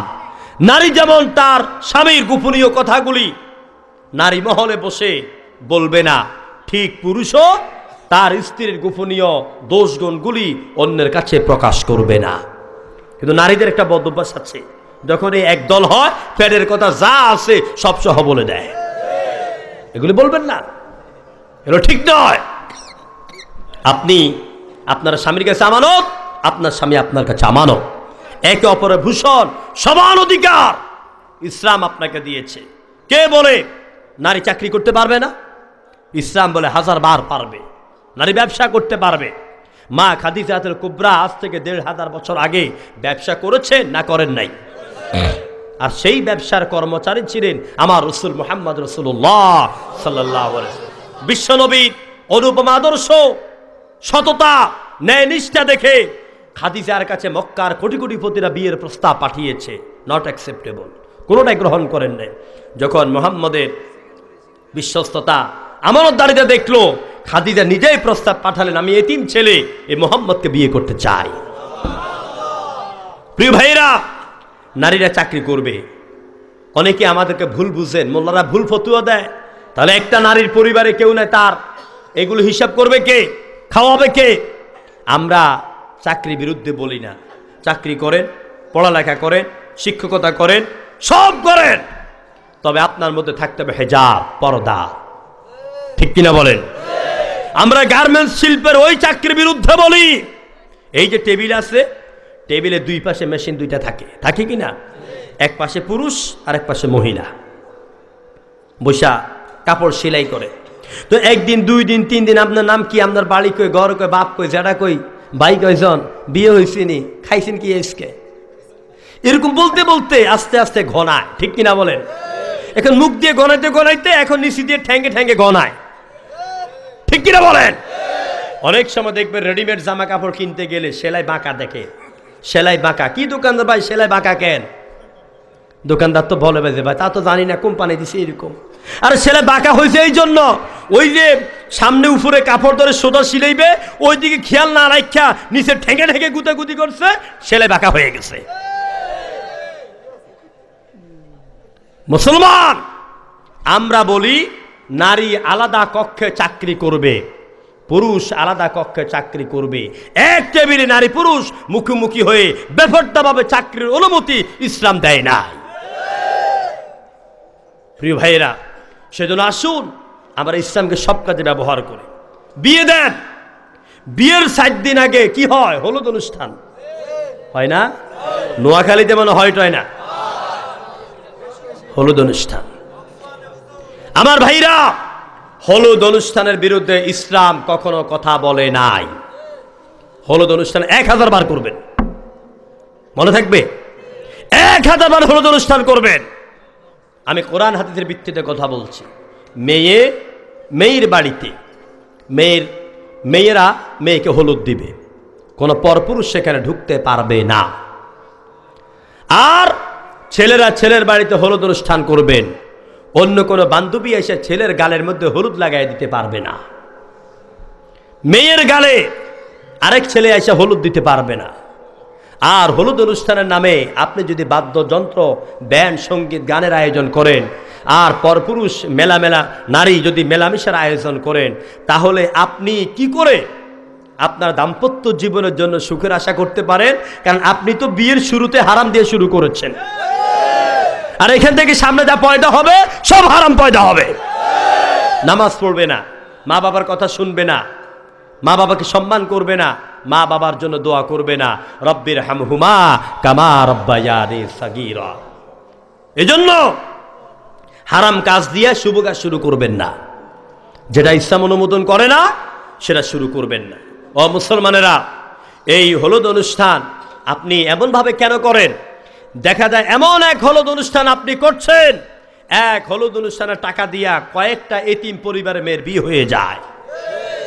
ইসলাম এগুলোকে সাপোর্ট করে না। ইন্নাল মুবাযযিরিনা কানু ইখওয়ানাশ শায়াতিন, অপচয় শয়তানের ভাই। আপনার আছে বলেই খরচ করবেন। মিয়া সাহেব, আমার দেশের ফখরউদ্দিন আর কি জানি মহিউদ্দিন, 2 দিনেরও খবর আছে ইনশাআল্লাহ।